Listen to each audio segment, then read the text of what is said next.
اور 10واں دن اور زیادہ مقبول۔ اس مہینے میں ہمیں گناہوں سے بچنے کا بہت اہتمام کرنا چاہیے اور زیادہ سے زیادہ عبادات کی فکر کرنی چاہیے۔ پہلی 10 راتیں لیلۃ القدر کی مانند ہیں، دعاؤں کا اہتمام ہو۔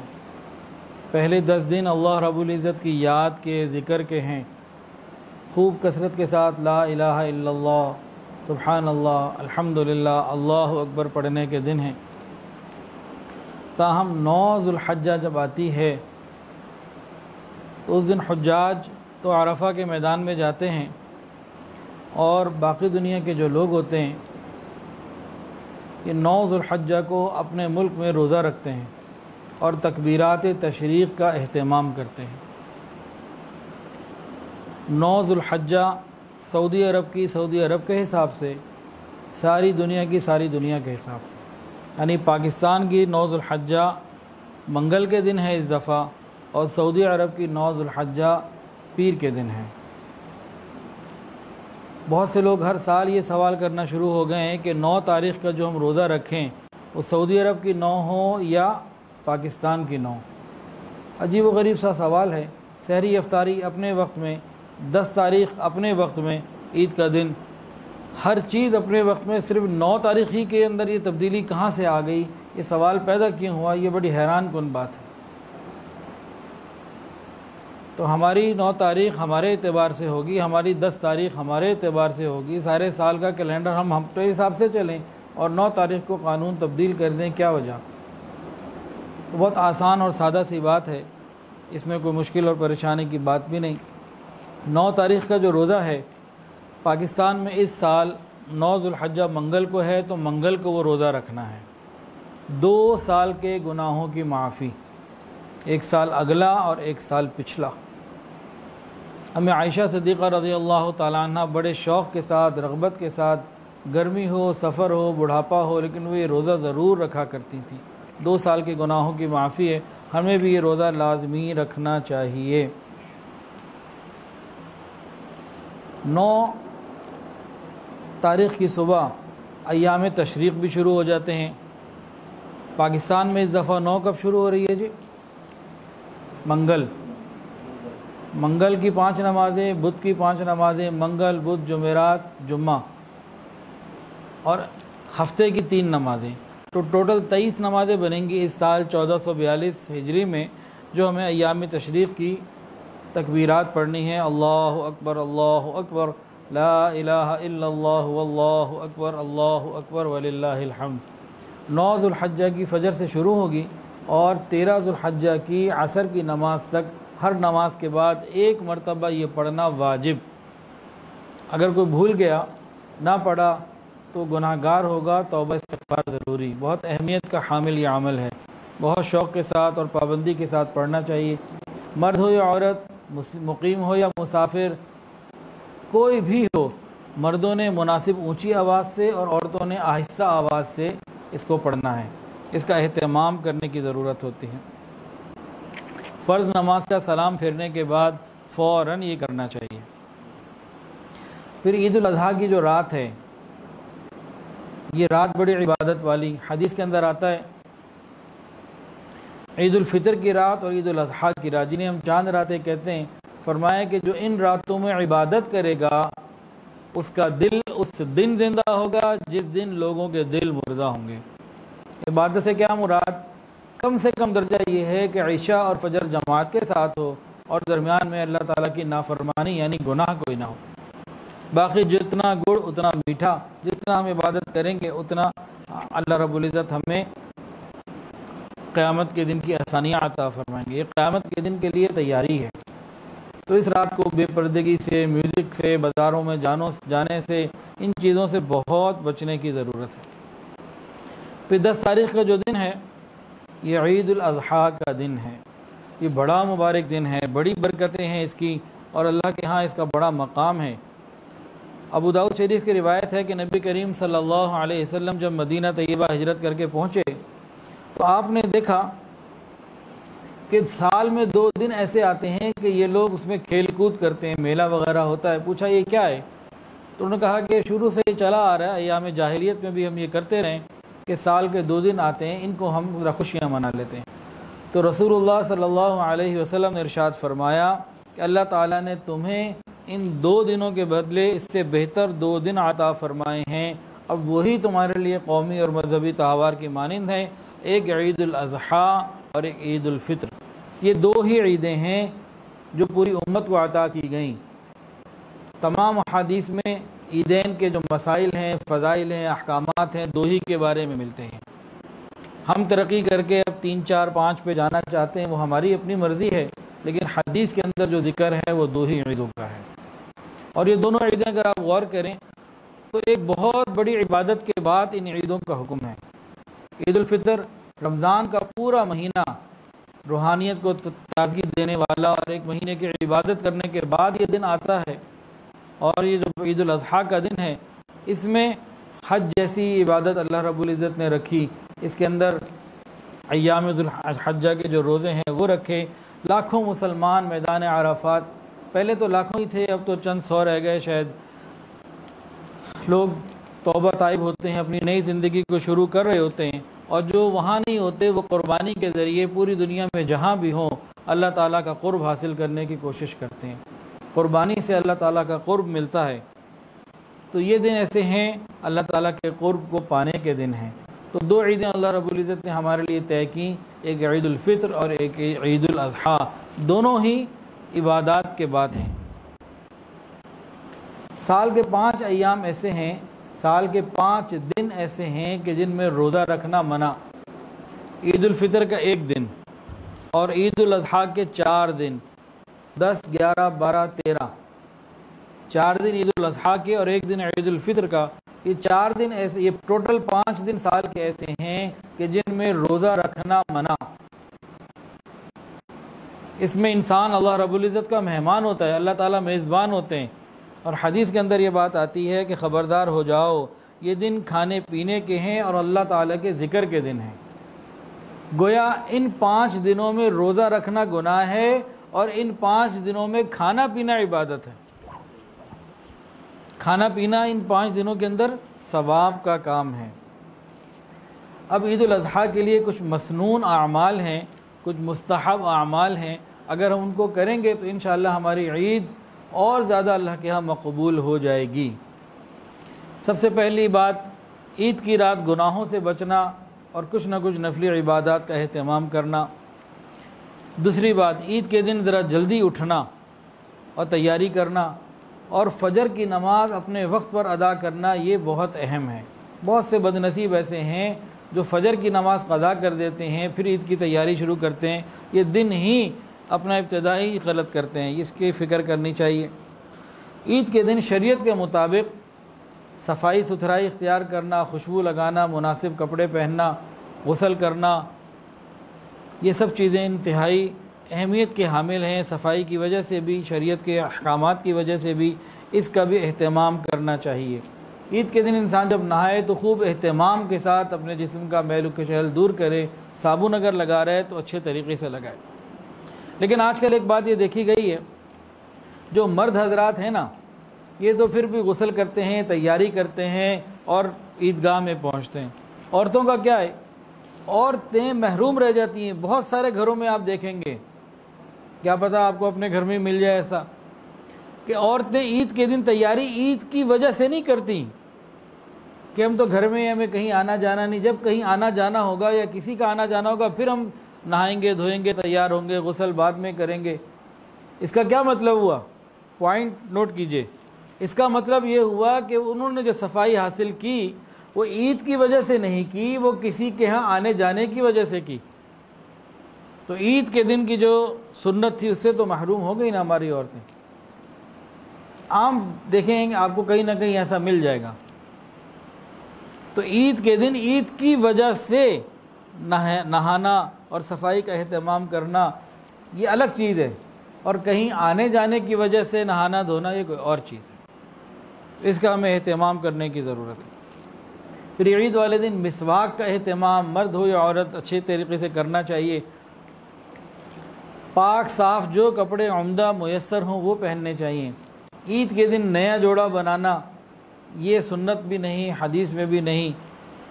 ہاں موجود کپڑوں میں اچھا پاک صاف کپڑا پہن لینا یہ ٹھیک ہے، لیکن تکبر نہ ہو، غرور نہ ہو، دکھاوا نہ ہو، ریاکاری نہ ہو۔ اللہ کی نعمت کو اللہ تعالیٰ کی نعمت کے اظہار کے لیے پہننا اور سنت کے مطابق پہننا، اس کا فائدہ ہے۔ اسی طرح عورتوں کے لیے بھی یہی معاملہ کہ وہ بھی اگر تیار ہوں تو اپنے شوہر کے لیے، اپنے گھر میں رہتے ہوئے غیر محرم کے لیے تیاری کرنا، زیب و زینت ان کو دکھانا، یہ سب گناہ ہیں۔ اور عید کے دن خوشبو لگانا یہ بھی سنت ہے۔ عید کی نماز کے لیے جلدی پہنچنا چاہیے، اور کوئی عذر اگر نہ ہو تو پیدل جانا سنت ہے۔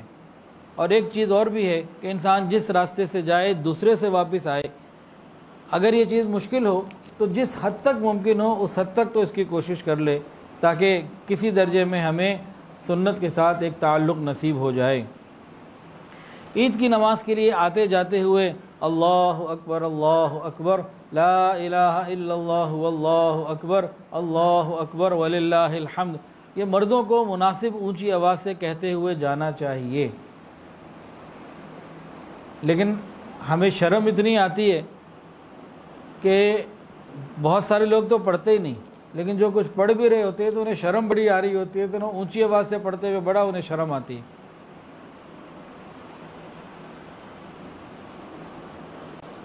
کبھی دیکھا ہے آپ نے مردوں کو کہ مناسب اونچی آواز سے اگر 500 لوگ موجود ہیں، 1000 لوگ موجود ہیں تو سارے پڑھ رہے ہوں، آتے جاتے ہوئے سڑک پہ مسجد جا رہے ہوتے ہیں، عیدگاہ جا رہے ہوتے ہیں، سینکڑوں لوگ آ رہے ہو جا رہے ہوتے ہیں، آواز نہیں آ رہی ہوتی ایسی۔ جب درجنوں یا سینکڑوں لوگ جا رہے ہوں اور مناسب اونچی آواز سے اللہ اکبر لا الہ الا اللہ واللہ اکبر وللہ الحمد جب یہ پڑھیں گے تو ایک عجیب سا سما بھی بنے گا، ایک عجیب سی کیفیت بھی پیدا ہوگی۔ مناسب اونچی آواز سے آتے جاتے ہوئے راستوں میں پڑھنا یہ اچھی بات ہے، کرنا چاہیے۔ عید الاضحیٰ، جب عید کے لیے جا رہے ہیں تو جانے سے پہلے کچھ کھانا پینا نہیں چاہیے، واپس آنے کے بعد کھائیں پئیں۔ عید الفطر کے لیے جب جاتے ہیں تو جانے سے پہلے کچھ کھا کے جانا سنت، اور عید الاضحیٰ کے لیے کچھ نہ کھا کے جانا سنت۔ واپس آ کے کچھ کھائے پیے، اگر ممکن ہو اور آسانی ہو تو اپنی قربانی کے گوشت سے ہی اس دن کھانے پینے کی ابتدا کرے، جہاں تک ممکن ہو آسانی کے ساتھ اس پر عمل کرے۔ لیکن ایسا نہیں کہ اپنی قربانی مغرب کے بعد، یعنی کہ دیر سے ہونی ہے، چند 4-6 گھنٹے 10 گھنٹے بعد بھی ہونی ہے، ہم نے نماز پڑھ لی ہے جناب 5:35 پہ یا 5:45 پہ، اس کے بعد 6 گھنٹے 8 گھنٹے انتظار میں، یہ بات ٹھیک نہیں ہے۔ مناسب انتظار ہو تو یہ ضرور کرنا چاہیے۔ عید والے دن، عید الفطر ہو یا عید الاضحیٰ، صدقات دینا، محتاجوں کو دینا، فقیروں کو دینا، یہ ایک الگ سے سنت ہے، یہ اس کا اہتمام بھی کرنا چاہیے۔ اور عید والے دن اپنی اپنی استعداد کے مطابق اپنے گھر والوں کے اوپر خرچ کرنا، ان کا خیال کرنا، ان کی ضروریات اور ان کے کھانے پینے میں وسعت کرنا، فراخی کرنا، یہ بھی مستحب عمل ہے۔ عید والے دن گھر والوں سے اور رشتہ داروں سے خوش اخلاقی سے پیش آنا، یہ بھی مستحب عمل ہے۔ عفو درگزر سے کام لینا۔ عید والے دن مبارکباد دینا یہ بھی سنت ہے، یہ بھی دینی چاہیے۔ عید کی مبارکباد دینا سنت ہے، لیکن ایک گھر سے 4 آدمی نکلے، مسجد پہنچے، جب صبح اٹھے تو چلو ایک دوسرے کو سلام بھی کیا، نہیں کیا کوئی بات نہیں، چلو جی کر لیا۔ اب مسجد پہنچ کے برابر پہ بیٹھے ہوئے اور سلام پھرنے کے بعد گلے مل رہے ہیں، تو یہ گلے ملنے کا موقع نہیں ہے۔ ہاں عید کی مبارکباد دینا یہ ٹھیک ہے، یہ اس کی گنجائش موجود ہے اور جائز ہے۔ ذوالحجہ کا مہینہ، اس مہینے میں 2 عبادات ایسی ہیں جو سال کے کسی اور مہینے میں انسان ادا نہیں کر سکتا، سال کے کسی اور دن اور مہینوں میں نہیں کر سکتا، اسی مہینے کے مخصوص دنوں میں ہی وہ عبادات ہو سکتی ہیں۔ مثال کے طور پر حج کی عبادت ہے تو وہ ذوالحجہ میں ہی ہوگی، عرفات، مزدلفہ اور منی کے مقامات پر ہی ہوگی، اور مخصوص تاریخوں میں ہی ہوگی۔ کوئی 2-3 دن آگے پیچھے کرنا چاہے تو اس کی وہ عبادت قبول نہیں ہوگی۔ تو مہینہ بھی مخصوص اور ایام بھی مخصوص، اس کا مطلب ہے کوئی خاص بات تو ہے اس میں کہ اتنی تخصیص، اتنا اس کو ٹائم کے ساتھ اور وقت کے ساتھ، دن کے ساتھ رکھا گیا مخصوص کر کے۔ اس کے علاوہ جو دوسری عبادت ہے جو بالکل مخصوص ہے وہ کیا؟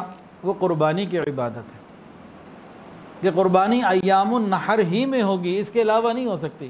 ایک آدمی قربانی کا جانور ایک ہفتہ پہلے لے آیا اور وہ قربانی کے جانور کو کھلا رہا ہے، پلا رہا ہے، قربانی کے دن اس نے گزار دیے، قربانی کے دن گزارنے کے 2-4 دن بعد اگر وہ ذبح کرنا چاہے کہ لو جی میں قربانی کر دوں، اس کی قربانی نہیں ہوگی، کہ ہر چیز طے کی گئی ہے۔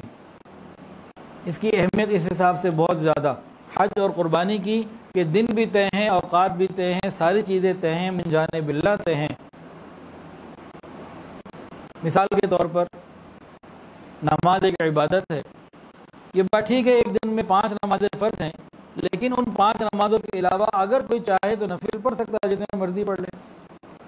روزہ فرض ہے، یہ بات بھی ٹھیک ہے کہ رمضان کا 1 مہینہ روزے کے لیے مخصوص ہے، لیکن اس کے علاوہ سارا سال اگر روزہ رکھنا چاہے تو بڑے روزے کو رکھنے کے موقع آتے ہیں اس کے پاس۔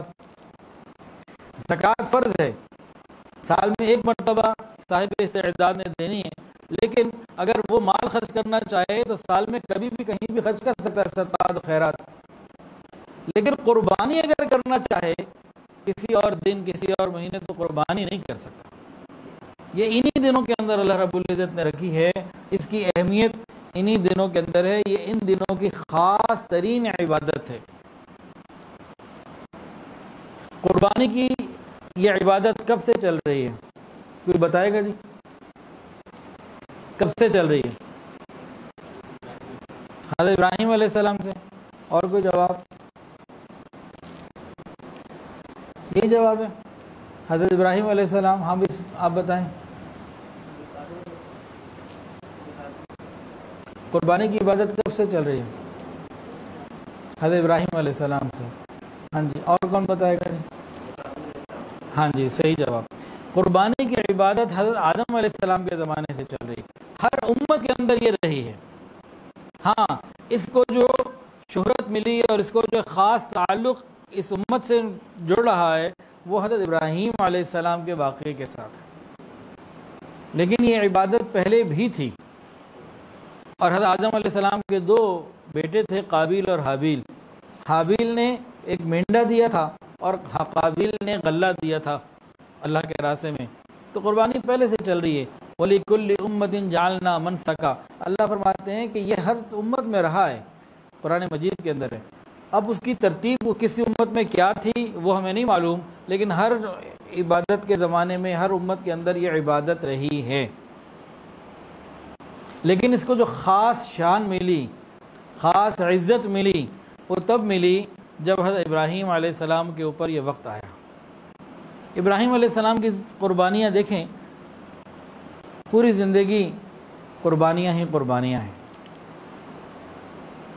جس شہر میں پیدا ہوئے، پلے بڑھے، جوان ہوئے، آگ میں ڈالا گیا، وہ لوگ انکار کرتے رہے، ایمان نہ لائے اور اللہ کو نہ مانا، نبی کو نہ مانا۔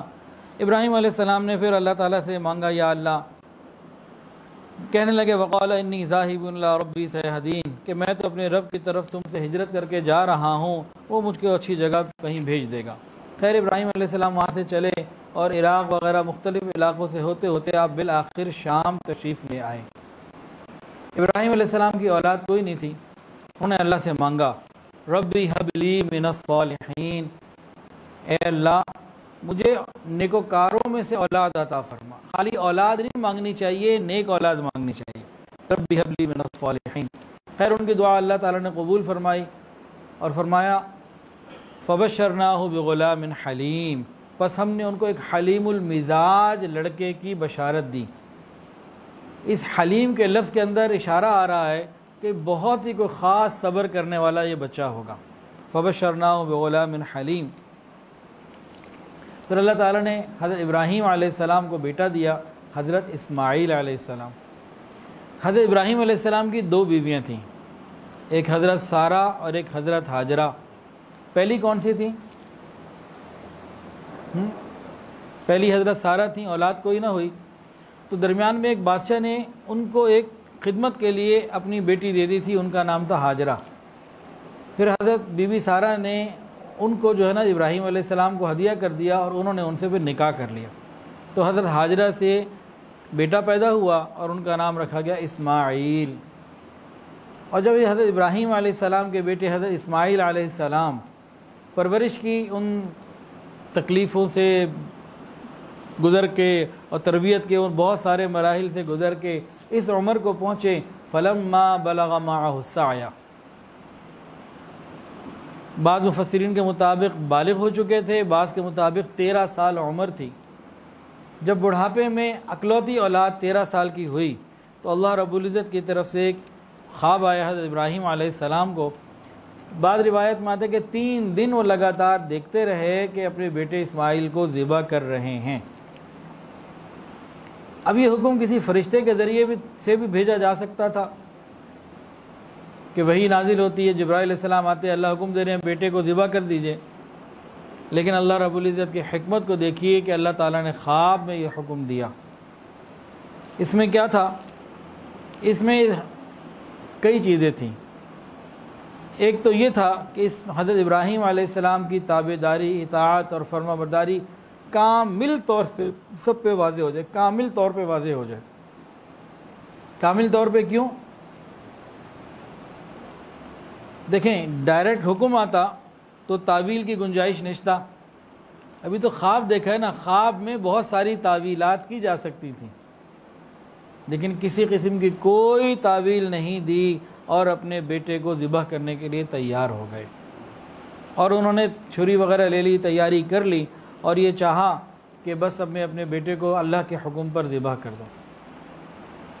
بعض روایت میں یہ بات آتی ہے کہ حضرت ابراہیم علیہ السلام نے چھری تو لے لی اور اپنی بیوی کو کہا، اماں ہاجرہ کو، کہ بھئی دیکھو بیٹے کو تیار کر دو، بڑے کی ملاقات کے لیے جانا ہے۔ اب یہ باپ بیٹا چل پڑے۔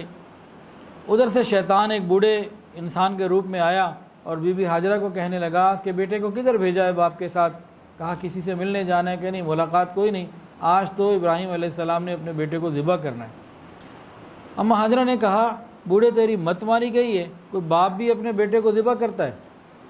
تو شیطان نے کہا کہ اللہ کا حکم ایسے، فرمانے لگی اچھا اگر اللہ کا حکم ہے تو میں خود بھی تیار۔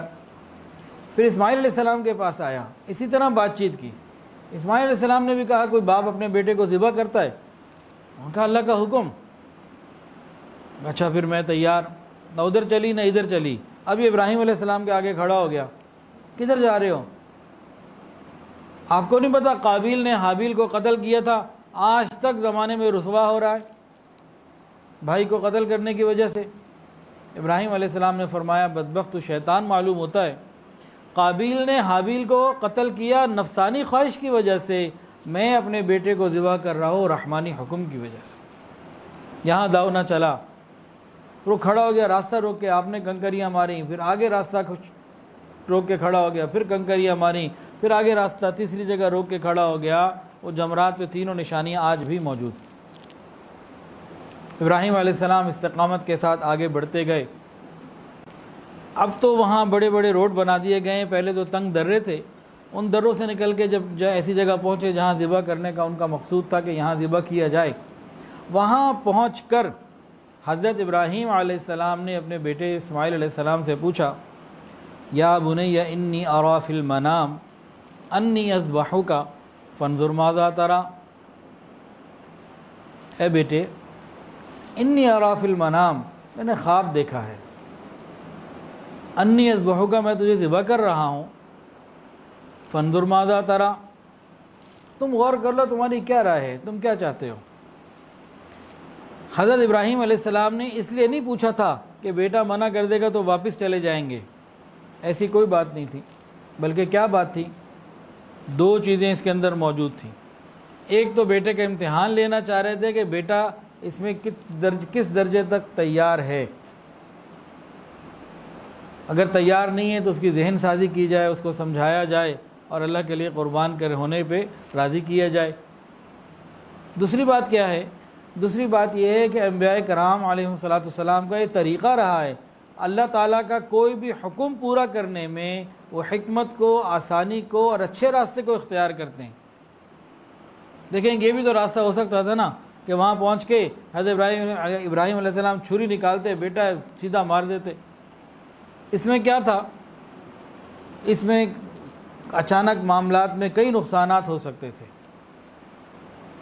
اور بات اتنی خوبصورتی سے نہ ہوتی، بات چیت کو سہل انداز سے کر کے سمجھا کے بات کرنا، ذہن سازی کے ذریعے بات کرنا، یہ معاملہ کچھ اور ہوتا ہے۔ تو انبیاء کرام کی مبارک عادت یہی رہی ہے کہ انہوں نے معاملات کو جب بھی کیا حکمت کے ساتھ اچھے طریقے سے انجام دینے کی کوشش کی اور دی۔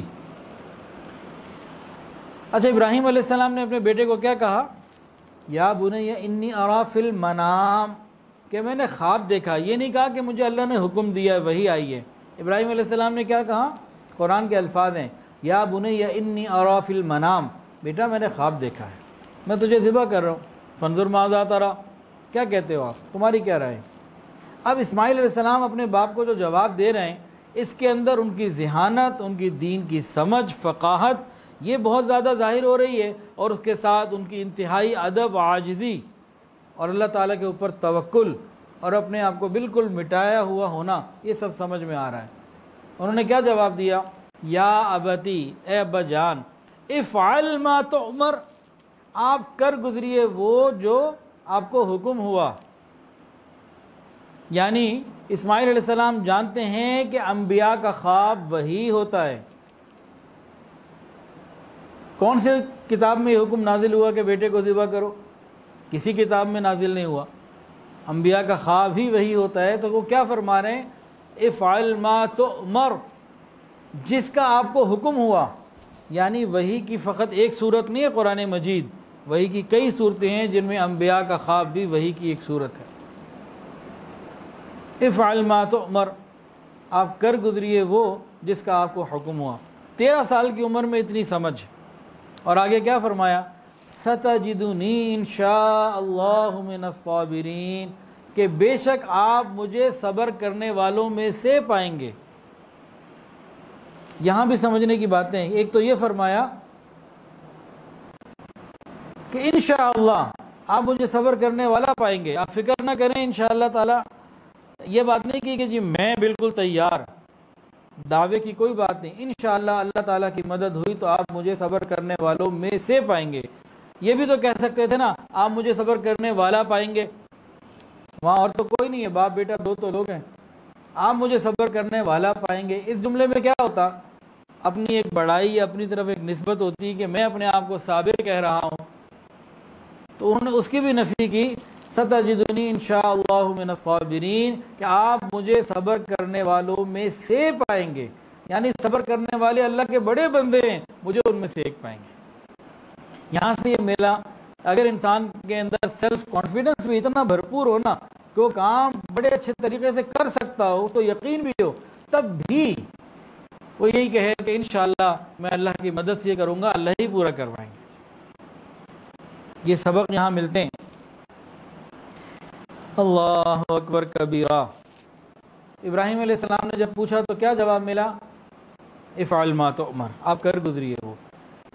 اس کے بعد قرآن مجید کے اندر آتا ہے فلما اسلما، دونوں جھک گئے، اللہ کے سامنے جھک گئے، گویا کہ دونوں تل گئے، باپ ذبح کرنے پہ تل گیا، بیٹا ذبح ہونے پہ تل گیا۔ فلما اسلما وتلہ للجبین۔ اب یہاں بعض تفسیری اور تاریخی روایات میں یہ بات ملتی ہے کہ حضرت اسماعیل علیہ السلام نے اپنے ابا کو کہا، ابا جان مجھے اچھے طریقے سے باندھ دیجئے تاکہ زیادہ تڑپ نہ سکوں، میری قمیض اتار لیجئے، میری والدہ کو دے دیجئے گا، ان کو کہہ دیجئے گا آپ کا بیٹا اللہ کے نام پہ قربان ہو گیا، ان کو میری قمیض کو دیکھ کے کچھ تسلی ہو جائے گی، اور ابا جان چھری کو خوب اچھے طریقے سے تیز کر لیجئے، بہت بڑی سخت چیز ہے۔ اللہ اکبر کبیرہ۔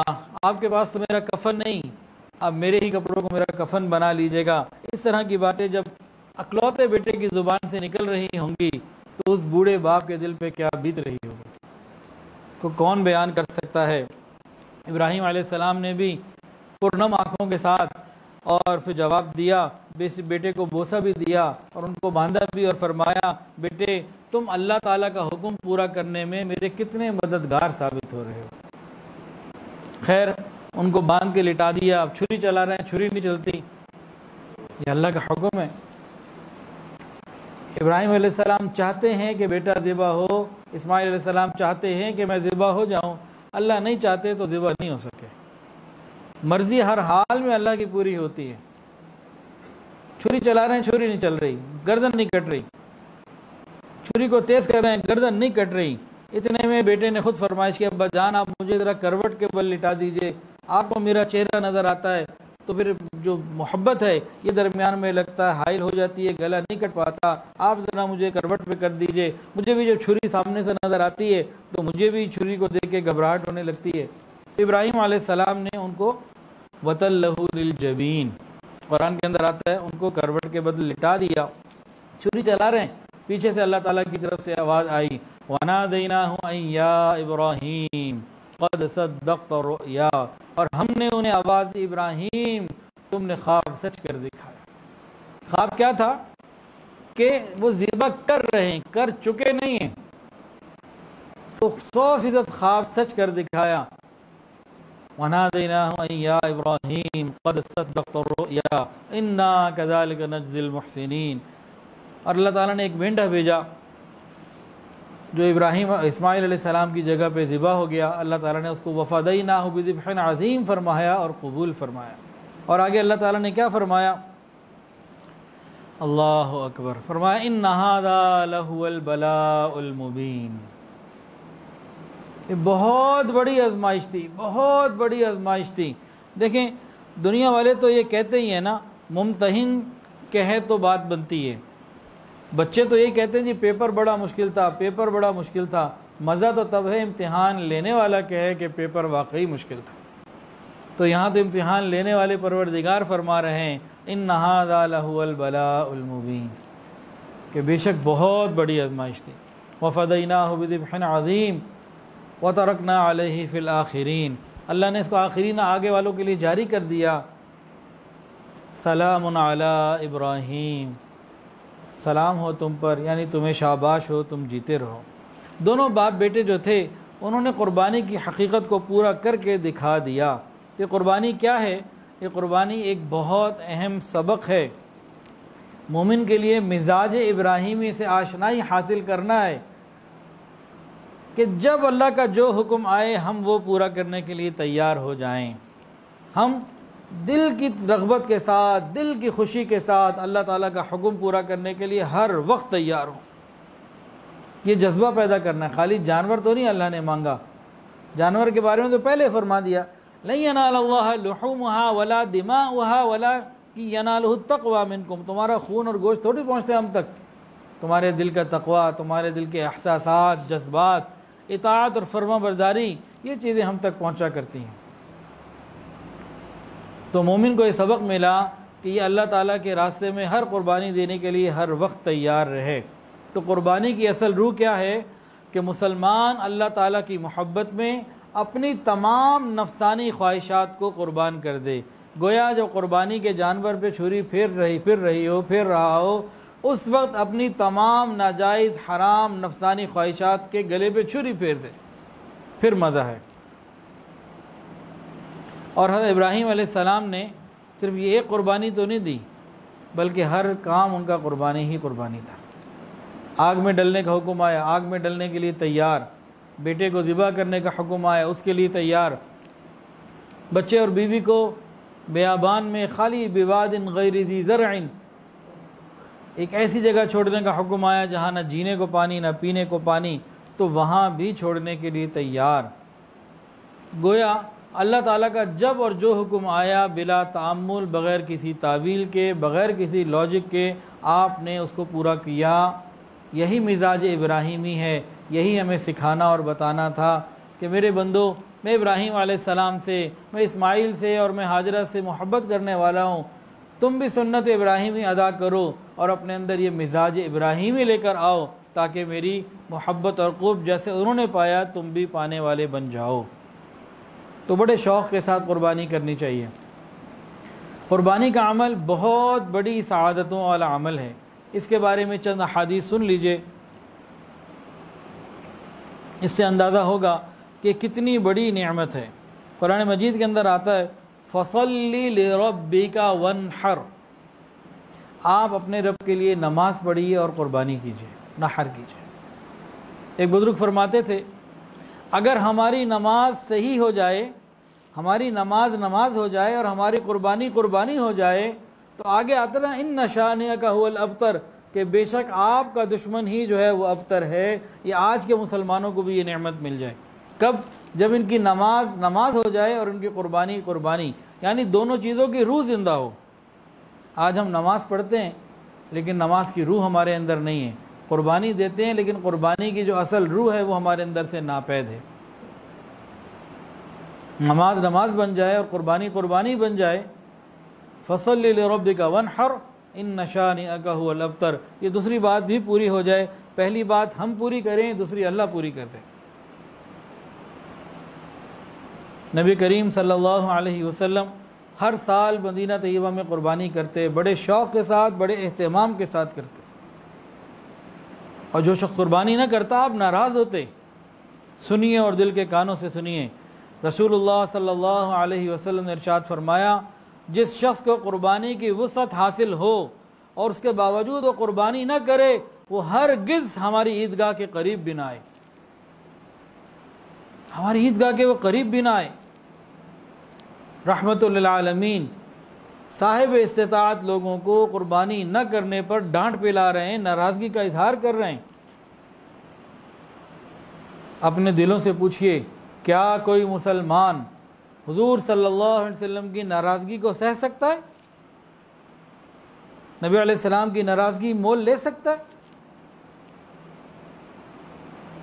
اتنی بڑی ڈانٹ، ہماری عیدگاہ کے قریب بھی نہ آئے، جس کو اللہ نے وسعت دی اور قربانی نہیں کر رہا۔ تو ہمیں شوق کے ساتھ، محبت کے ساتھ قربانی کرنے کی ضرورت ہے۔ یہ جو منفی پروپیگنڈے شروع ہو چکے ہیں ان سے بچنے کی ضرورت ہے، اس کے بارے میں انشاءاللہ بھی ہم آخر میں بات کریں گے۔ نبی علیہ السلام کی ناراضگی، ایک واٹس ایپ پہ پوسٹ آئی کہ جی میں نے اس دفعہ قربانی کرنے کے بجائے ان پیسوں سے ایک واٹر کولر لے کے، واٹر چلر لے کے جو ہے نا وہ لگا دیا کسی جگہ پہ۔ نبی علیہ السلام کی ناراضگی لے رہا ہے شخص جو دین کو سمجھ نہیں رہا پورا۔ اس کے اوپر انشاءاللہ بھی آخر میں بات کریں گے انشاءاللہ، لیکن پہلے قربانی کے بارے میں چند فضائل سمجھ لیجئے۔ نبی علیہ السلام کے زمانے میں ایک شخص نے عید کی نماز سے پہلے قربانی کے لیے لیا ہوا جانور قربانی کی نیت سے ذبح کر دیا۔ آپ نے فرمایا دوسری کرو، یہ قربانی نہیں ہوئی۔ اتنا اہتمام قربانی کے بارے میں نبی علیہ السلام کی زندگی میں موجود۔ حضرت انس بن مالک رضی اللہ تعالیٰ عنہ فرماتے ہیں کہ نبی صلی اللہ علیہ وسلم 2 مینڈھوں کی قربانی کیا کرتے تھے، میں بھی 2 مینڈھوں کی قربانی کیا کرتا ہوں۔ اور ایک روایت میں ہے کہ نبی صلی اللہ علیہ وسلم سفید اور کالے رنگ والے بڑے سینگوں والے مینڈھوں کی قربانیاں کیا کرتے تھے، اور اپنے پاؤں کو ان کے دونوں جانب رکھ لیتے اور اپنے ہاتھ سے ذبح کرتے۔ اتنا اہتمام نبی علیہ السلام کیا کرتے تھے۔ اپنے ہاتھ سے ذبح کرنا یہ اس بات کی دلیل ہے کہ نبی علیہ السلام کو اس سے خاص تعلق تھا۔ اور ایک حدیث کے اندر آتا ہے جب رسول اللہ صلی اللہ علیہ وسلم قربانی کا ارادہ فرماتے تو آپ بڑے موٹے تازے سینگوں والے سفید و سیاہ رنگ کے 2 خصی مینڈے خریدتے، ان دونوں میں سے ایک کی اپنے ان امتیوں کی طرف سے قربانی کرتے جو اللہ تعالیٰ کی وحدانیت اور رسول اللہ صلی اللہ علیہ وسلم کی رسالت کی شہادت اور گواہی دیتے ہوں، اور دوسرے کی محمد اور آل محمد کی طرف سے قربانی کیا کرتے تھے۔ اور حضرت علی رضی اللہ تعالیٰ عنہ سے روایت ہے کہ نبی علیہ السلام نے ان کو حکم فرمایا تھا کہ وہ آپ کی قربانی کے قریب کھڑے ہوں اور آپ کی قربانی کو تقسیم کریں، اس کے گوشت کو، اس کے کھال کو، اس کی رسیوں کو، اور فرمایا کہ قصاب کو اجرت میں اس کی رسی بھی مت دیں، کوئی چیز مت دیں۔ یعنی قربانی کا معاملہ کتنا اہم اور نازک ہے کہ نبی علیہ السلام نے باقاعدہ حضرت علی رضی اللہ عنہ کو اس بات کا ذمہ دار بنایا کہ جو قربانیاں میں نے کی ہیں کہ گوشت کو اہتمام کے ساتھ تقسیم کرو، ان کی کھال کو، ان کی رسیوں کو، ان کی ہر چیز کو تقسیم کرو، اور کوئی چیز قصائی کو اجرت میں نہیں دے سکتے، رسی تک کی احتیاط صدقہ کرنے کی۔ اور ایک روایت میں حضرت علی رضی اللہ عنہ فرماتے ہیں کہ نبی علیہ السلام نے جب 100 اونٹوں کی قربانی فرمائی تو مجھے ان کے گوشت کو تقسیم کرنے کا حکم دیا، جس کو میں نے تقسیم کیا۔ پھر مجھے رسی تقسیم کرنے کا حکم دیا، پھر میں نے وہ رسیاں تقسیم کی، پھر مجھے ان کی کھالوں کے تقسیم کرنے کا حکم دیا، پھر میں نے ان کھالوں کو بھی تقسیم کر دیا۔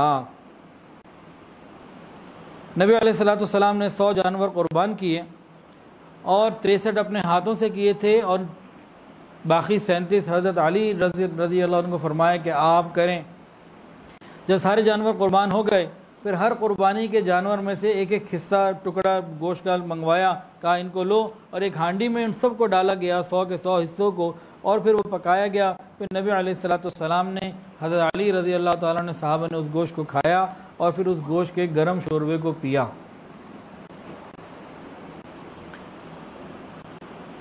رسول اللہ صلی اللہ علیہ وسلم 10 سال مدینہ طیبہ میں رہے اور ہر سال قربانی کرتے رہے۔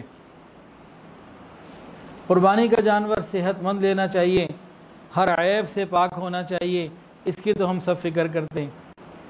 قربانی کا جانور صحت مند بھی ہو اور ہر عیب سے پاک ہو، اس کی تو ہم فکر کرتے ہیں الحمدللہ، لیکن جس مال سے ہم وہ جانور خرید رہے ہیں، کیا وہ مال بھی عیب سے پاک ہے؟ سود کا، رشوت کا، ظلم کا، حرام کا مال تو نہیں ہے وہ؟ اس پہ بھی غور کرنے کی ضرورت ہے کہ سود کے، ظلم کے، رشوت کے پیسوں سے قربانی کرنا، تو جانور ہی کا عیب سے پاک ہونا ضروری نہیں ہے، خالی ہمارے مال کا بھی مختلف عیوب سے پاک ہونا ضروری ہے۔ اللہ تعالیٰ کے یہاں حلال ہی قبول ہوتا ہے، اس کی بھی فکر کرنے کی ضرورت ہے۔ اور یہ جو 3 دن ہیں نا قربانی کے، بالخصوص پہلا دن، ان 3 دنوں میں اللہ رب العزت کو سب سے زیادہ محبوب عمل ہی جانور کا خون بہانا ہے۔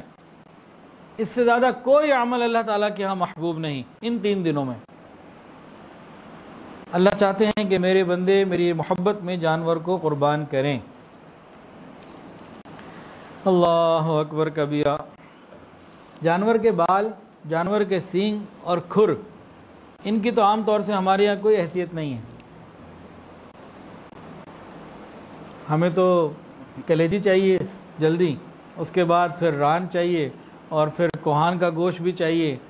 سب کی اپنی اپنی پسند ہوتی ہے۔ چانپیں بھی چاہیے ہوتی ہیں بکرے کی، کسی کو جناب انڈر کٹ کا پیس چاہیے ہوتا ہے، اور کسی کو جو ہے وہ بونگ جو ہے نا وہ چاہیے ہوتی ہے، اور کسی کو پائے چاہیے ہوتے ہیں۔ سب کی اپنی اپنی خواہشات ہوتی ہیں، ہمیں یہ چیزیں چاہیے ہوتی ہیں۔ لیکن حدیث کے اندر ایک جگہ ذکر کیا گیا بالوں کا، سینگوں کا اور کھروں کا۔ ذرا غور کیجیے، اب سنیے اس بات کو۔ نبی علیہ السلام نے فرمایا، آدمی کا کوئی عمل بھی جو قربانی کے دن میں کیا جائے، اللہ تعالیٰ کے نزدیک قربانی سے زیادہ، خون بہانے سے زیادہ محبوب اور پسندیدہ نہیں۔ قیامت کے دن قربانی کا جانور اپنے بالوں کو، اپنے سینگوں کو، اپنے کھروں کو لے کر آئے گا، یہ چیزیں عظیم ثواب ملنے کا ذریعہ بنیں گی۔ یہ وہ چیزیں ہیں جن کی ہمارے یہاں کوئی اتنی خاص اہمیت نہیں۔ کھر کی کیا اہمیت ہے؟ کوئی اہمیت نہیں ہے ہمارے یہاں۔ وہ عظیم ثواب کا ذریعہ بنیں گی تو باقی چیزیں کتنی حیثیت کا ذریعہ بنیں گی، اور باقی چیزوں سے اور زیادہ۔ یہ انڈر کٹ کے پیس، بونگ، پائے اور کلیجی اور جناب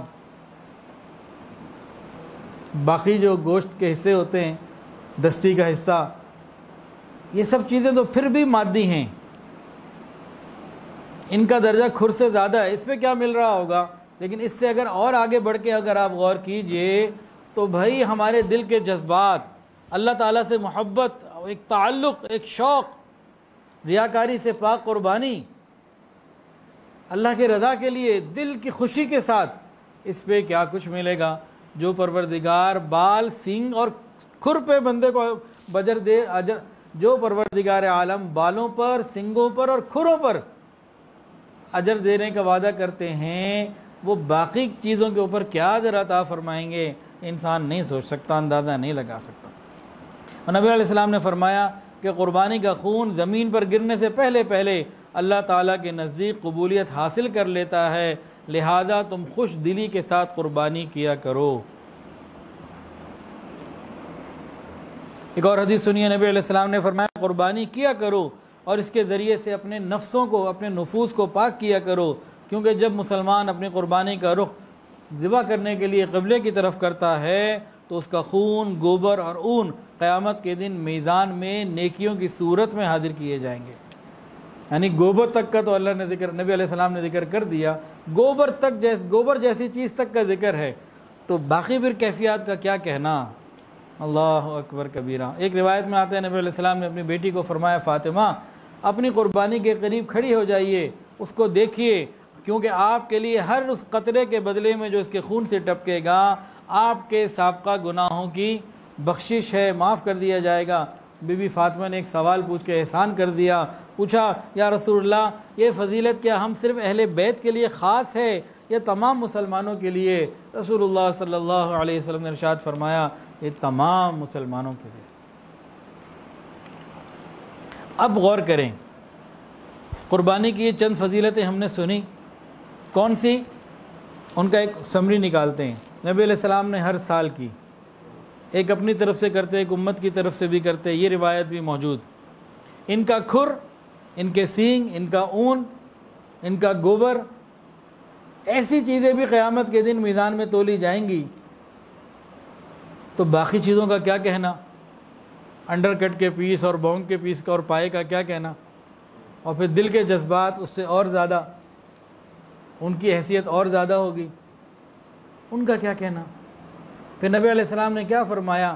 دل کی خوشی کے ساتھ کرو، گناہوں کی معافی کا اعلان، اور اللہ رب العزت کے یہاں قبولیت۔ اللہ کے یہاں کوئی عمل قبول ہو جائے، بس جس کا جو عمل قبول ہو گیا، چاہے ایک عمل ہی قبول ہو، جنت میں ضرور جائے گا۔ مقبول عمل والا بندہ جنت میں نہ جائے یہ نہیں ہو سکتا۔ اور یہاں وعدے ہیں قبولیت کے۔ ہم اپنی قربانی 3 چیزوں کے ساتھ کریں۔ نمبر 1 اللہ تعالیٰ کی رضا کے لیے ہو، نمبر 2 دل کی خوشی کے ساتھ ہو، نمبر 3 ریاکاری سے پاک ہو۔ یہ 3 کام ہم کر لیں، پھر دیکھیں ہمارے گناہوں کی معافی، ہمارے اعمال کی قبولیت، اور قیامت کے دن عظیم اجر کا وعدہ، اللہ تعالیٰ کی رضا، اللہ تعالیٰ کی محبت، اللہ تعالیٰ کا قرب، اور ہمارے نفوس کا پاک ہونا، ہمارا تزکیہ ہونا، یہ ساری نعمتیں ہمیں مل رہی ہیں۔ کرنا کیا ہے؟ صرف ایک جانور اللہ کے راستے میں قربان۔ تو اللہ تعالیٰ چاہتے ہیں کہ ہم اس دن قربانی کریں، تو بھئی شوق کے ساتھ اور محبت کے ساتھ کریں۔ اور یہ بات یاد رکھیں، دل کے کانوں سے سن لیں کہ قربانی کے دنوں میں قربانی کا حکم پورا کرنا مخصوص جانور کا مخصوص طریقے سے مخصوص ایام میں یہ انتہائی ضروری۔ اگر کوئی کہے کہ میں یہ جانور ذبح نہیں کرتا، اس کی رقم کہیں صدقہ کر دوں، یا یہ قربانی کا جانور زندہ کسی کو ہدیہ کر دوں، تو یہ عمل قبول نہیں ہوگا۔ اس وقت صاحب استطاعت سے، جو دولت مند ہیں، جن کو اللہ نے مال دیا ہے، ان کے لیے قربانی کرنا ہی ضروری ہے۔ اس سے 10 گنا قیمتی صدقہ کر دیں، وہ اس قربانی کا بدلہ نہیں بن سکتا۔ اب یہاں چند باتیں جو ہے نا سمجھنے کے لیے ہیں۔ اب جو موضوع شروع کر رہا ہوں نا، اصل میں موضوع شروع کرنے جیسا ہے نہیں، مسلمان کو اس کی ضرورت ہی نہیں ہونی چاہیے تھی۔ مسلمان کی شان کیا ہے؟ بس اللہ کا حکم ہے، مجھے پورا کرنا ہے۔ اندر کی لاجک کیا ہے؟ یہ میرا کام نہیں۔ اللہ تعالیٰ نے ہمیں عقل عطا فرمائی ہے، کیوں؟ اس لیے عطا فرمائی ہے کہ اللہ تعالیٰ کے حکم کو اچھے طریقے سے پورا کرنے میں اس کو استعمال کرو۔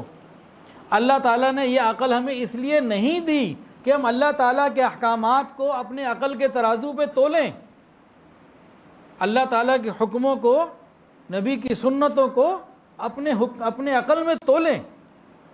عقل میں آ جائے تو کر لیں، عقل میں نہ آئے تو نہ کریں۔ ایسا تو کوئی اختیار کسی انسان کو اللہ تعالیٰ نے نہیں دیا۔ پھر ہر آدمی کی عقل مختلف، تو عقل ہمیں دی گئی اللہ کے حکم کو صحیح طریقے سے بجا لانے کے لیے، اس لیے نہیں دی گئی کہ تم اللہ تعالیٰ کے احکامات کو اپنی عقل پہ تولتے رہو، تمہاری عقل میں آ جائے تو قربانی کر دینا، عقل میں نہ آئے تو صدقہ اس کے پیسے کر دینا۔ یہ تو ہے ہی نہیں۔ مومن بندے کا کام تو یہ ہے کہ اللہ کی بات کو سمجھے۔ ابراہیم علیہ السلام نے تو خواب دیکھا تھا، بیٹے کو قربان کر دیا، کوئی تعویل لاجک نہیں دی۔ تو مومن بندے کا تو کام ہی یہی ہے۔ تو پہلی اور بنیادی بات کیا ہے کہ قربانی کرنا یہ اللہ تعالیٰ کا حکم ہے، ہمیں اللہ کے حکم کو پورا کرنا ہے، ہمیں عقل میں آئے نہ آئے، لاجک سمجھ میں آئے نہ آئے، ہمارا کام، ہم حکم کے بندے ہیں۔ مسلمان کی تو شان ہی یہی ہے کہ پروردگار کے حکم پہ اپنی جان قربان کرنے کے لیے بھی تیار ہو جائے، کہاں کہ یہ جانور قربان کرنے کے لیے لاجکس تلاش کر رہا ہے۔ ایسے پروپیگنڈے شروع ہو چکے ہیں۔ اللہ ہماری حفاظت فرمائے۔ اگر اپنی عقل کو اس عامر ترازو بنا لیا نا، پھر روزے کے وقت بھی کوئی عقل آ جائے گی، نماز کے وقت بھی کوئی عقل آ جائے گی، حج کے عبادت میں بھی کوئی عقل آڑے آ جائے گی، تو شریعت ساری کی ساری مسخ ہو کے رہ جائے گی۔ تو ہم نے اس پوائنٹ پر ہی اپنے آپ کو رکھنا ہے۔ اللہ کا حکم یہ ہے، اللہ تعالیٰ کی خوشنودی ان دنوں میں ملتی ہی قربانی سے ہے، ہمیں وہ کرنی ہے، بس یہی اصل پوائنٹ ہے۔ لیکن کچھ عقل کے پجاری بھی ہو گئے اور کچھ ایسے بھی ہو گئے جو عقل کے پجاری تو اتنے نہیں ہیں، لیکن میڈیا کا اور سوشل میڈیا پہ پروپیگنڈا اور اس قسم کے دین سے دشمن، دین بیدار لوگوں کی باتیں ان کو متاثر کر دیتی ہیں۔ وہ سمجھتے ہیں ہاں واقعی سارا سال تو ہم گوشت کھاتے ہیں، اور ابھی قربانی کے وقت گوشت نہ کھائیں، یہ پیسے کسی کو دے دیں تو کتنا بڑا فائدہ ہوگا۔ وہ خدا کے بندو، اللہ تعالیٰ سے زیادہ رحمان بننے کی، رحیم بننے کی ضرورت نہیں ہے۔ وہی رحمان ہے، وہی رحیم ہے، وہ کافی ہے۔ اسے پتہ ہے اپنے بندوں کی ضروریات کا اور اپنے ساری چیزوں کا۔ ہمارا کام اللہ تعالیٰ کو مشورے دینا بھی نہیں ہے، نعوذ باللہ، نہ ہی ہمارا کام شریعت کے احکامات میں دوسرے راستے نکالنا ہے۔ آپ کو بڑا درد ہے غریبوں کا، سود کا نظام ختم کر دیجئے۔ دیکھیے اللہ کیسے بہار عطا فرماتے ہیں۔ بہت غم ہے غریبوں کا، زکوٰۃ کا نظام پورا کیجئے۔ کتنے ایسے کاروباری لوگ ہیں، کتنوں کو تو میں جانتا ہوں، زکوٰۃ ادا نہیں کرتے، بس زکوٰۃ کے نام پہ کچھ دے دیا، ان پہ واجب ہے مثال ایک بڑی اماؤنٹ 2-4 لاکھ روپے دے دیے۔ اب جو سوسائٹیاں بناتے ہیں، پلازے بناتے ہیں، مارکیٹیں بناتے ہیں، اب وہ سارا مال تجارت ہوتا ہے ان کا، اس سب کے اوپر 2.5% ہر سال زکوٰۃ ہے۔ اور کتنے ایسے لوگ ہیں۔ غریبوں کا درد ہے تو زکوٰۃ کے نظام کو مکمل طور سے نافذ کیجئے۔ ہر آدمی، ہر مالدار اپنی زکوٰۃ پوری ادا کرے، غریب کو ضرورت ہی نہیں رہے گی۔ اللہ تعالیٰ نے زکوٰۃ کا نظام ایسے بنایا، سود کا نظام ختم ہو اور زکوٰۃ کا نظام صحیح طریقے سے ہو۔ زکوٰۃ دینے والا زکوٰۃ بھی حساب کر کے مکمل ادا کرے یا زیادہ ادا کرے، اور وہاں ادا کرے جہاں اللہ کا حکم ہو رہا ہے، جہاں اللہ کا حکم ہے، کیونکہ یہ عبادت ہے زکوٰۃ۔ اس کے احکامات قرآن و حدیث میں ہیں۔ اس کے احکامات ہمیں دنیاوی اداروں سے اور دنیاوی تعلیم سے نہیں ملنے۔ زکوٰۃ کے احکامات ہمیں بخاری اور قرآن سے اور مسلم شریف سے، حدیث سے اور فقہا سے ملنے۔ تو غربت کا مسئلہ تو ہمارا ایسے ختم ہوتا ہے۔ اس کے علاوہ دنیا میں ہونے والی اور بہت ساری فضول خرچیاں، ہم ان کو ختم کریں۔ اللہ کا حکم قربانی کیوں ہمیں فضول خرچی نظر آتی ہے؟ یہ عقل جب مت ماری جاتی ہے نا، عقل جب ٹیڑھی ہو جاتی ہے، تب یہ معاملے ہوتے ہیں جب عقل پہ پردے پڑ چکے ہوتے ہیں۔ قیامت کے دن مر کے اللہ ہی کے پاس جانا ہے، کیا جواب دیں گے رب کو؟ اور کتنی ایسی ہیں، بھئی غریب کی مدد کرنی ہے تو اعلان کریں نا کہ بھئی شادی بیاہ کے اوپر جتنی ہندوؤں کی رسمیں ختم، اس سب کا پیسہ غریب کو جائے گا۔ کرکٹ کے اوپر لاکھوں نہیں کروڑوں روپے لگا دیتے کہ بھئی یہ پیسہ غریبوں کو جائے گا۔ اور بہت سارے کھیلوں کے اوپر، ناچ گانوں کے اوپر لاکھوں کروڑوں روپے لگتے ہیں۔ ایسے فیشن کے پروگرامز ہوتے ہیں اور کتنے ایسے بے حیائی کے پروگرام ہوتے ہیں جن میں لاکھوں کروڑوں روپے لگتے ہیں، وہ غریبوں کے نام پہ دیں تو یہ اس کی ضرورت ہے، اللہ کی رحمت آئے گی۔ شادی بیاہ کی غلط رسموں کو ختم کر کے وہ اللہ کے نام پہ غریبوں کو دیں، آتش بازی کو ختم کریں، اور بہت ساری ایسی چیزیں ختم کرنے والی ہیں۔ خالی شریعت ہی ختم کرنے کے لیے رہ گئی ہے غریبوں کو دینے کے لیے۔ یہاں تک تو یہ باتیں ہو گئیں۔ اب ایک اگلے انداز سے بھی اس کو ذرا ہم دیکھتے ہیں۔ یہ لوگ کیا کہتے ہیں کہ غریب کو صدقہ دے دو، پیسہ دے دو بجائے قربانی کے۔ کیوں؟ کہ غریب کی مدد ہو جائے۔ ظاہر میں یہ نظر آ رہا ہے، حقیقت کیا ہے؟ حقیقت میرے بھائیوں یہ ہے کہ جن غریبوں کا درد یہ لے کے بیٹھے ہیں نا، ان غریبوں کا درد ان سے زیادہ اللہ رکھتے ہیں۔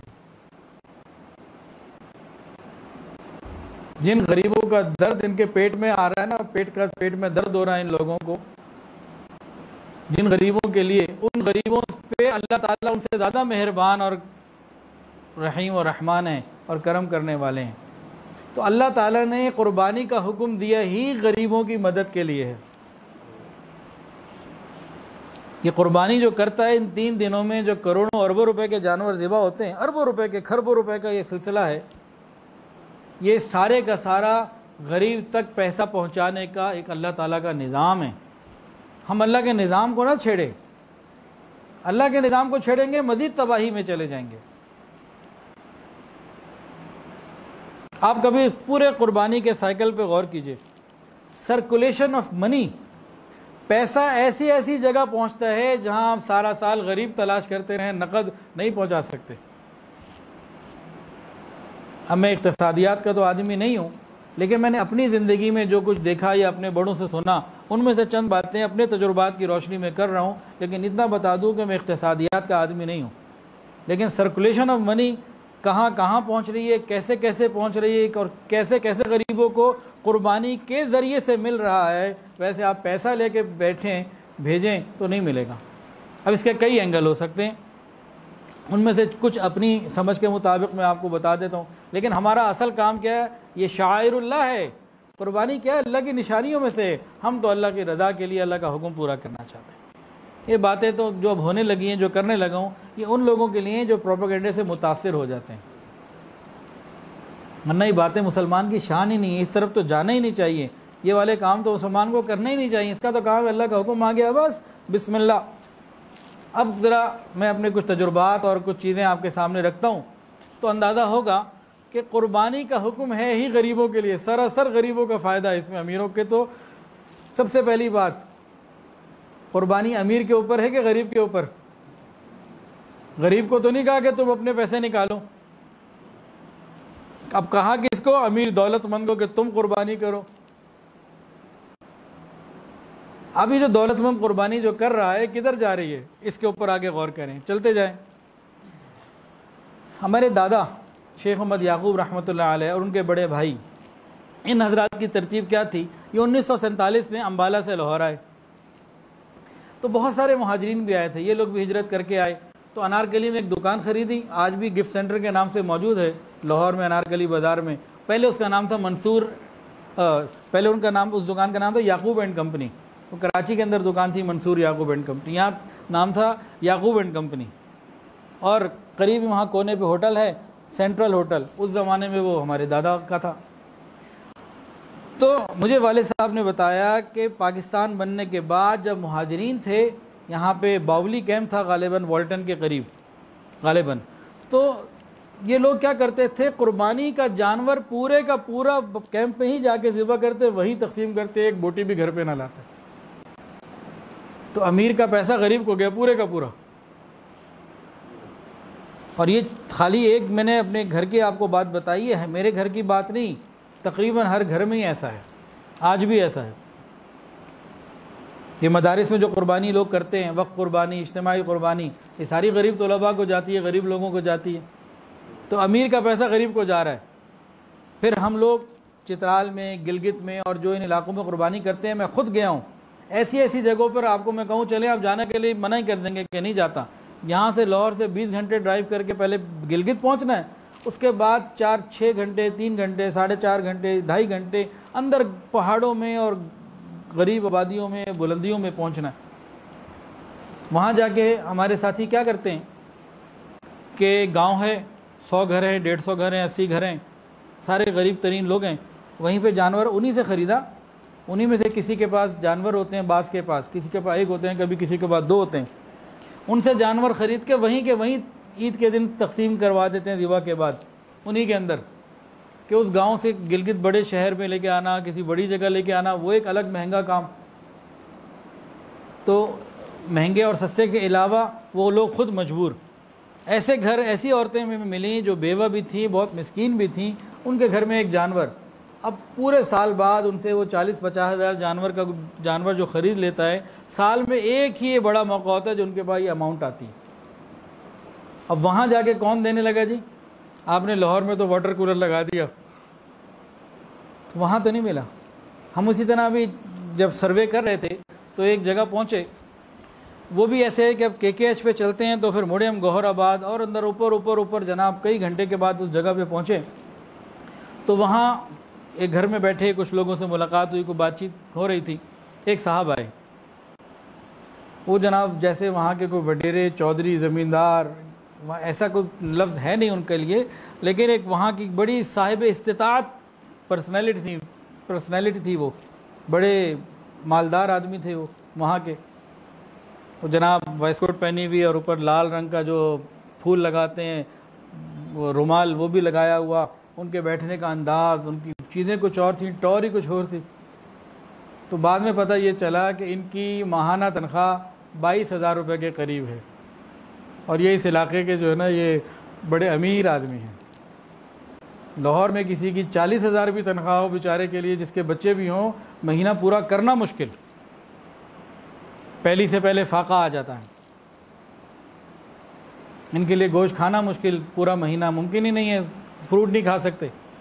جس کی یہاں 50,000 بھی ہو, اور وہاں 20,000 والا ایسا تھا, 22,000 والا, کہ جی اس کی بڑی ماشاءاللہ شان ہے. کہ کیونکہ ہر طرف غربت ہے, بے روزگاری ہے, کچھ ہے ہی نہیں, تو وہاں 20,000 والا ہی ان میں بڑا بنا ہوا تھا, 22,000 والا. اب ہم نے دیکھا ایسے ایسے علاقوں میں جا کے پیسے قربانی کے جانور ان سے خریدے, وہیں ذبح کیے, تو ان غریبوں کو جو پیسہ ملا, اب کسی نے اپنی بیٹی کا رشتہ کرانا ہے, کسی نے علاج کرانا ہے, کسی نے اور کوئی معاملات, تو وہاں تک یہ پیسہ قربانی کی برکت سے پہنچ رہا ہے. آپ سارا سال کوشش بھی کریں نا کہ قربانی کا پیسہ کہاں کہاں پہنچتا ہے, وہاں پیسے پہنچانا کبھی نہیں پہنچا سکتا. یہیں دیکھ لیں, آج ظہر کی نماز کے لیے میں گیا اپنی ہی کالونی میں A1 کی مسجد میں, گاڑی پہ گیا, آتے اور جاتے ہوئے میں نے اسی ذہن سے سارا دیکھا ادھر ادھر کہ جانور جو کھڑے ہیں ان میں غریبوں کا کتنا فائدہ اور امیروں کا کتنا فائدہ. آپ ابھی جا کے دیکھ لیں, جب باہر نکلیں گے نا آپ کو نظر آ جائیں گے. ہماری گرین بیلٹ کے اوپر کئی جانور کھڑے ہیں, اور وہاں سے مسجد کے لیے رائٹ ہوں تو جناب سیدھے ہاتھ پہ ایک اونٹ اور کئی جانور اور بکرے کھڑے, اور وہاں ہر جگہ ایک ہی منظر نظر آیا, کیا کہ ان جانوروں کی دیکھ بھال کے لیے غریبوں کو ہی ان امیروں نے مقرر کیا ہوا تھا. ایک جگہ چارپائی ڈلی ہوئی تھی, ساتھ پیڈسٹل فین رکھا ہوا تھا. کیوں کہ بھئی یہ دن رات یہاں ان کی حفاظت کریں, ان کو چارہ کھلائیں, ان کا خیال کریں, تو یہ غریبوں کا فائدہ نہیں ہو رہا. پھر جب یہ جانور ذبح ہوں گے, گوشت ذبح ہوگا, میرے پھپھا کراچی میں رہتے ہیں, بچپن میں ہر سال ہم ان کا جانور دیکھنے جاتے تھے. وہ بڑے شوق سے جانور لے کر آتے تھے. آج سے کئی سال پہلے بھی وہ ان کا جانور 4-5 لاکھ روپے کا بڑے شوق سے لاتے, 15-20 دن مہینہ پہلے لے آتے تھے. اور گھر میں نیچے ان کے ایک جگہ تھی, وہاں جناب وہ پہلے مٹی بچھواتے, پوری مٹی سے اس کو, تاکہ جانور کے لیے آسانی ہو, سخت زمین نہ رہے, اور اس کے بعد اس جانور کے کھانے پینے کا خیال. ایک دفعہ ایسا جانور لیا, اس کو کھانا کھلا رہے, کھانا نہ کھائے. کوئی بچی تھی, کھانا کھلا رہے جانور کو, چارہ ڈالے, چارہ نہ کھائے. تو وہ شوق والے تھے, ذوق والے تھے, تو جس سے خریدتے تھے اس کا نمبر بھی لیا کرتے تھے. اس کو فون کیا, بھی نہیں کھانا نہیں کھا رہی, تو اس نے, ابو کو یاد ہے پورا جملہ صحیح, مجھے یاد نہیں ہے, یہ بات کرتے کرتے اچانک بات یاد آ گئی. اس نے کہا کہ بھائی صاحب بچیاں لی ہے, نخرے بھی تو اٹھاؤ, یہ اپنے منہ سے نہیں کھاتی, آپ چارہ ہاتھ میں لے کے اس کے منہ کے اندر ڈالو, میں نے اس کو ایسے کھلایا. پھر ہمارے پپا نے ایک شخص کی ڈیوٹی لگائی, وہ چارہ لیتا اور اس کے منہ میں ڈالتا. تو جتنے دن وہ رہی اسی طرح کرنا پڑا ان کو, کھاتی نہیں, تو خود کھاتی نہیں تھی.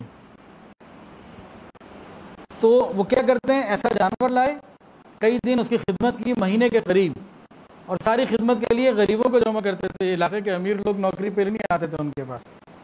اور جب وہ قربانی کا دن آتا, غالباً دوسرے دن شام کو کرتے ہیں, عصر کے قریب ذبح کر کے, ساری رات گوشت بنتا ہے اور صبح گوشت پکتا ہے, بریانی بنتی ہے, سارے کا سارا علاقے میں تقسیم کر دیتے. کوئی گھر بھی جاتا ہوگا, رشتہ داروں میں بھی جاتا ہوگا. ان کا ایک شوق ہے کہ وہ قربانی کے جانور کے ساتھ تقریباً 20-25 دن لگا لیا کرتے ہیں.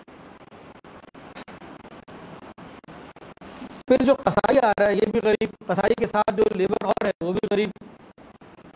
سرکولیشن آف منی بہت جگہ پہنچ, جس کو پیسہ مل رہا ہے وہ اپنی ضروریات پوری کر رہا ہے. پھر جو کھال جا رہی ہے وہ کمپنیوں میں جا رہی ہے، وہاں غریب لوگ کام کرتے ہیں، پھر اس کی اور بہت ساری چیزیں اور علائشات اور سب کچھ، یہ کہیں نہ کہیں یہ پوری سرکولیشن آف منی کا ایک حصہ بن رہا ہے۔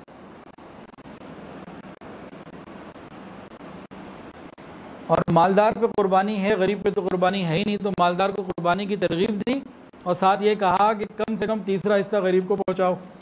اور کتنے مالدار ایسے ہیں میں جانتا ہوں، وہ سارے کا سارا غریبوں کو پہنچاتے ہیں۔ ہم اپنے آفس میں بیٹھے ہوتے ہیں، مالدار لوگ آتے ہیں، وہ پیسے جمع کراتے ہیں، جی ایک گائے ہماری رکھ لیں یا 2 حصے ہمارے رکھ لیں اور یہ جناب آپ نے تقسیم کرنے۔ تو قربانی ہے ہی غریبوں کے فائدے کے لیے۔ چترال اور گلگت کی غربت تو ساری دنیا جانتی ہے، وہاں کے حالات تو سبھی جانتے ہیں۔ ہمارے لاہور میں بھی ایسے گھر موجود ہیں جہاں سال میں صرف قربانی کے موقع پہ گوشت پہنچتا ہے، لاہور میں بھی ہیں کئی ایسے ہیں جن کو گوشت آتا ہے، وہ کہتے ہیں حضرت ہم انتظار میں رہتے ہیں کہ گوشت آتا ہے تو پھر ہمارے آگے گاڑی چلتی ہے، اور اس دن ہم گوشت کھاتے ہیں، سارا سال تو ہمیں گوشت نہیں ملتا۔ تو بہرحال ہم نے تو اللہ کا حکم سمجھ کے کرنی ہے جی، باقی باتیں تو سب دوسرے درجے کی ہیں۔ تاہم اللہ تعالیٰ کا نظام سمجھنے کی ضرورت ہے۔ اللہ تعالیٰ کا نظام ایسا ہے، لا مبدل لکلماتی، وہ تبدیل نہیں ہوتا، اٹل ہے۔ تو اللہ تعالیٰ کے نظام میں ایک بات اور بھی ہے، وہ یہ ہے، اس کو سمجھ لیں ہم، ہماری زندگی آسان ہو جائے گی، کہ جب تک اللہ کے بندے اللہ تعالیٰ کے دیے ہوئے مال کو اللہ تعالیٰ کے حکم کے مطابق خرچ کرتے رہیں، اللہ تعالیٰ اس کا بدل عطا فرماتے رہتے ہیں، نہیں رکتا۔ یہ رکتا ہی تب ہے جب ہم رب کی مرضی کو اپنی عقل سے ادھر ادھر ڈائیورٹ کرنے کی کوشش کرتے ہیں۔ تو دوبارہ سن لیجئے، اللہ تعالیٰ کا نظام، اللہ تعالیٰ کی سنت اور طریقہ کار یہ ہے کہ جب اللہ تعالیٰ کے بندے اللہ تعالیٰ کے دیے ہوئے مال کو اللہ تعالیٰ کے حکم کے مطابق خرچ کرتے رہتے ہیں، اللہ تعالیٰ دنیا میں بھی اس کا بدل دیتے ہیں اور آخرت میں اجر الگ عطا فرماتے ہیں۔ یہ نظام ربی ہے، قرآن مجید کے اندر بھی اسی طرح ہے اور حدیث کے اندر بھی اسی طریقے سے ہے۔ وما انفقتم من شیء فهو یخلفہ وهو خیر الرازقین۔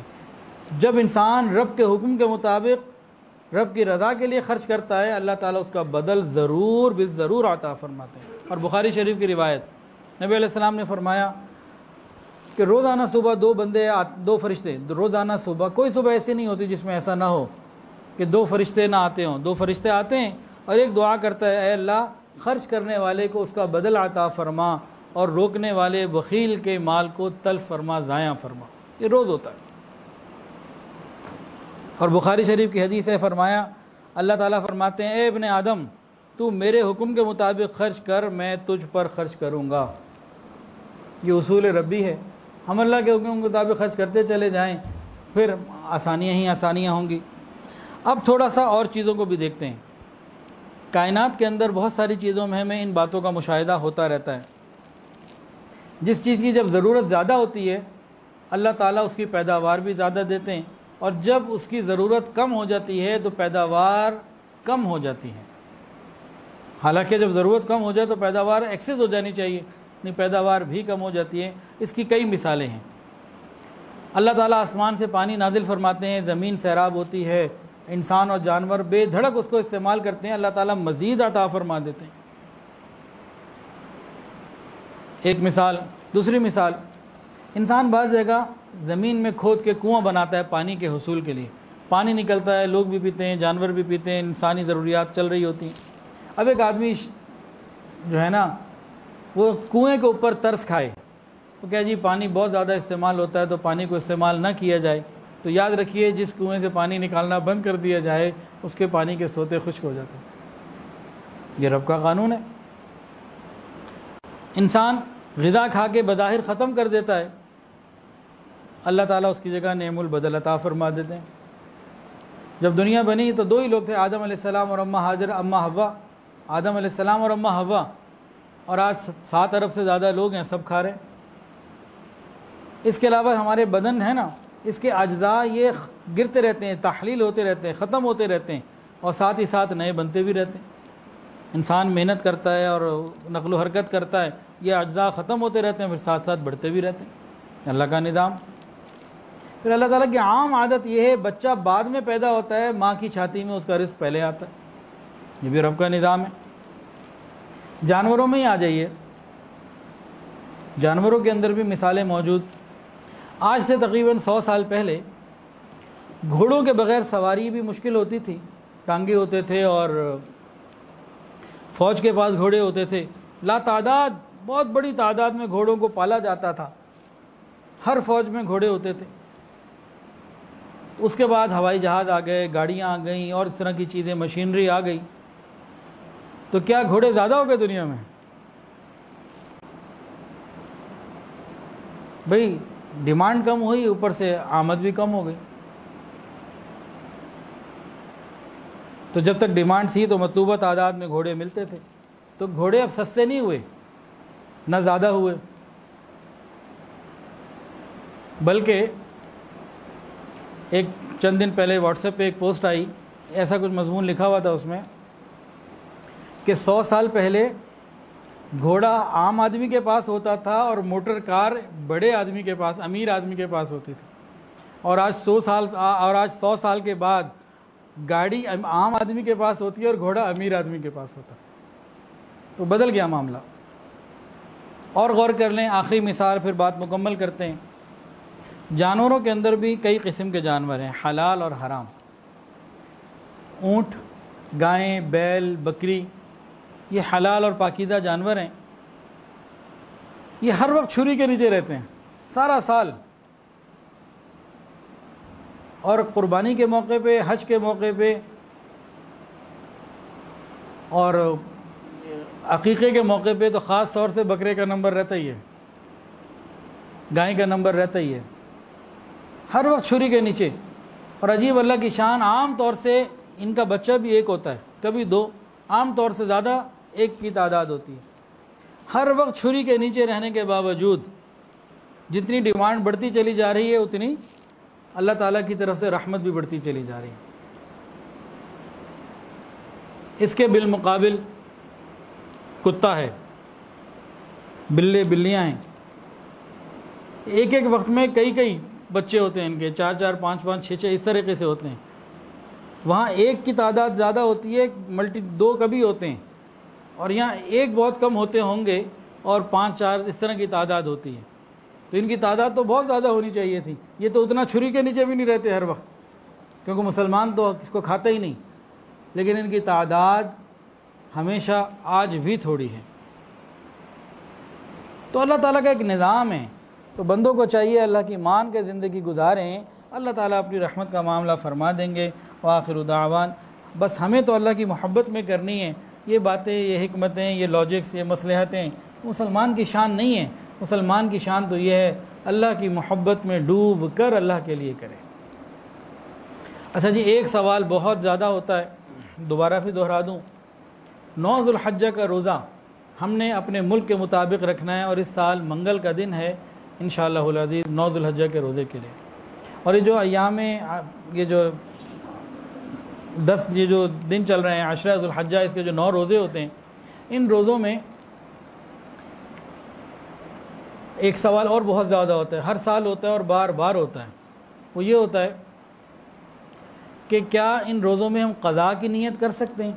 یعنی 2 in 1، روزہ ایک رکھیں، نفل کی بھی نیت کر لیں اور قضاء کی بھی کر لیں، تو ایسا نہیں ہو سکتا۔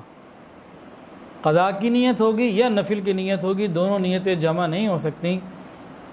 احتیاط کا تقاضا یہی ہے کہ انسان اگر قضا باقی ہے تو پہلے وہ پورے کر لے، ذمہ داری پوری ہو جاتی ہے۔ اللہ تعالیٰ سے دعا ہے اللہ تعالیٰ ہم سب کو اپنی رحمت سے قبول فرمائے۔ وآخر دعوانا ان الحمد للہ رب العالمین۔ توبہ کے کلمات پڑھ لیجئے، جو بیت ہونا چاہیں وہ بیت کی نیت بھی کر سکتے ہیں،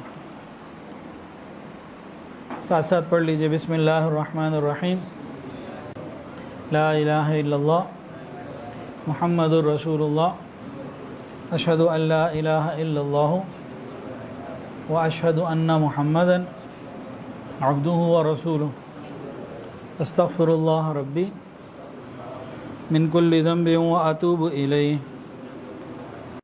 استغفر اللہ ربی من كل ذنب وأتوب إليه أستغفر الله ربي من كل ذنب وأتوب إليه برحمته